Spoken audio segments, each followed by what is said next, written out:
A usted, si le interesa saber la relación que hay entre el enfermo creyente y las opciones de muerte digna y eutanasia, le voy a hacer un resumen.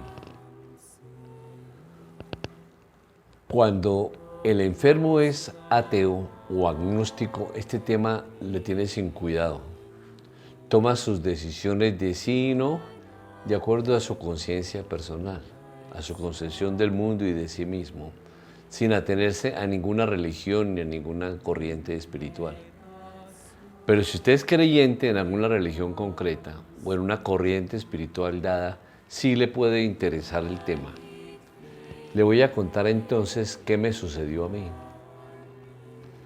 Después de formar parte durante 15 años en un grupo de humanización en salud en la Arquidiócesis de Bogotá, en donde tuve la oportunidad de conocer sacerdotes y religiosas que tenían una visión diferente a la dogmática, que tienen una visión traída más bien de esa Europa de pensadores, de teólogos, donde no hacían tanto énfasis en un Dios en las nubes, sino en un Dios personal, un Dios Padre, un Dios bueno, un Dios compasivo, personal, con el cual se puede uno comunicar.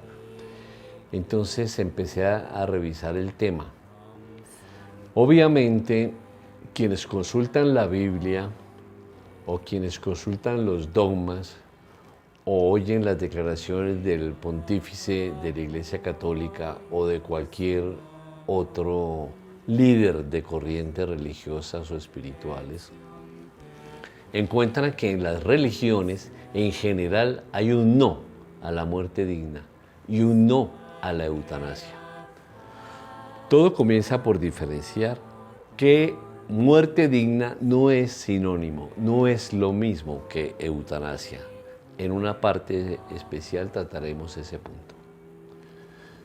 Pero digamos de entrada que para resolver esta cuestión, este dilema, esta preocupación de un enfermo y de su familia, tenemos que colocar dos puntos de reflexión. Uno, los libros sagrados, por ejemplo, la Biblia para el caso de la religión católica, los otros textos sagrados que corresponden a las diferentes religiones monoteístas. Tenemos que juntar con esos textos sagrados los dogmas, las tradiciones, la voz de los pontífices, de los sacerdotes, los escritos que hay, la tradición de la Iglesia Católica frente a la muerte, la diferencia entre homicidio y asesinato con muerte digna o con eutanasia. Tenemos que tener eso muy claro. Entrando al grano, yo a partir del año 1980 tuve la oportunidad de trabajar, digamos, codo a codo con el padre Alfonso Llano Escobar, sacerdote jesuita ya fallecido.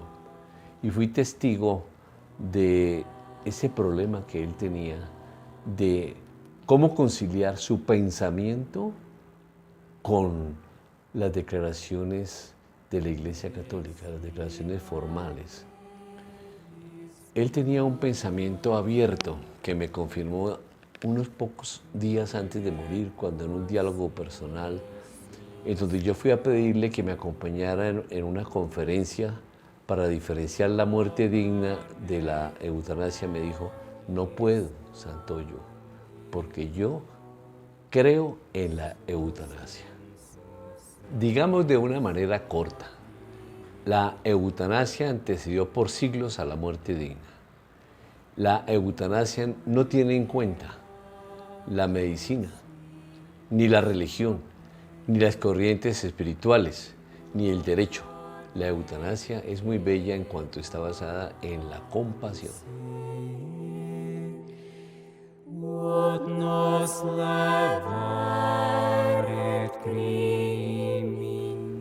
Pero la muerte digna sí se basa en la dignidad, que es un concepto de 1505, 1506, precisamente por un fraile católico, Pico de la Mirandola.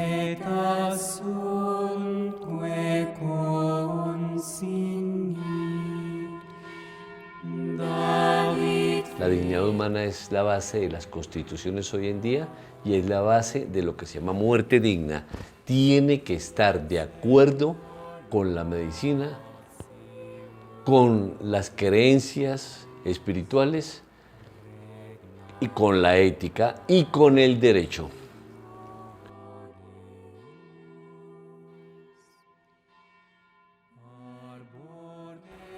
En Europa, desde hace décadas, hay teólogos de la Iglesia Católica que han estado escribiendo en favor de la muerte digna y a veces usan como sinónimo la palabra eutanasia.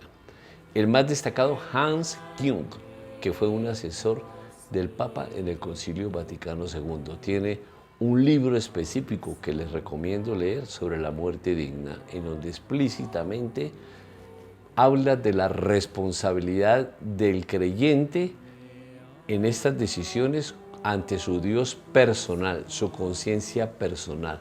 No los textos sagrados, ni las tradiciones, ni libros escritos, ni declaraciones de los pontífices, sino un Dios cercano, íntimo, personal. Como dice un texto sagrado, somos templo del Espíritu Santo, un diálogo íntimo con Él. Hay obviamente otra serie de teólogos europeos, el jesuita López Aspitarte, que tiene algunos libros en ese sentido, que también es útil que ustedes los conozcan.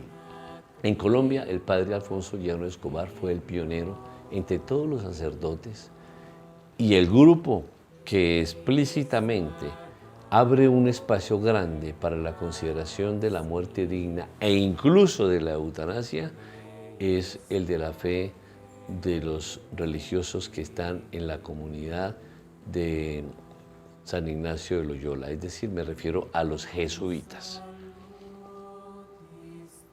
Hay confesores cada vez más numerosos, pastores, que en el diálogo personal con el creyente analizan el sufrimiento, no como una oportunidad de masoquismo, de creer que con los sufrimientos se gana el cielo, como fue durante muchos años. Desafortunadamente la creencia: sufre como Cristo sufrió en la cruz, tus pecados te serán perdonados, aguanta el sufrimiento, no tienes derecho de tomar tu vida, solamente Dios lo puede hacer, espera la muerte, así sea en medio de sufrimientos. Yo fui educado por sacerdotes y por monjas que creían perfectamente en que eso ya es una teología que cumplió su tiempo y que consideran incluso obsoleta. El sufrimiento hay que aliviarlo, para eso está la ciencia, para eso están los cambios culturales que tienen todas las tradiciones religiosas, lo que se llama la evangelización, la inculturación de la religión, porque las religiones también participaron en las cruzadas, en la Inquisición, en la muerte de los infieles, de los que llamaban brujas, y hay un problema. Hoy en día la religión ha cambiado en ese aspecto.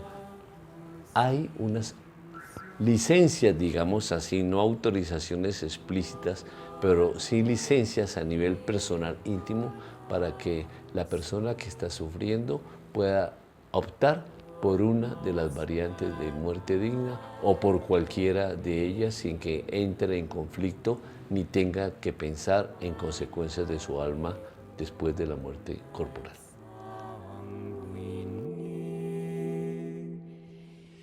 Impleta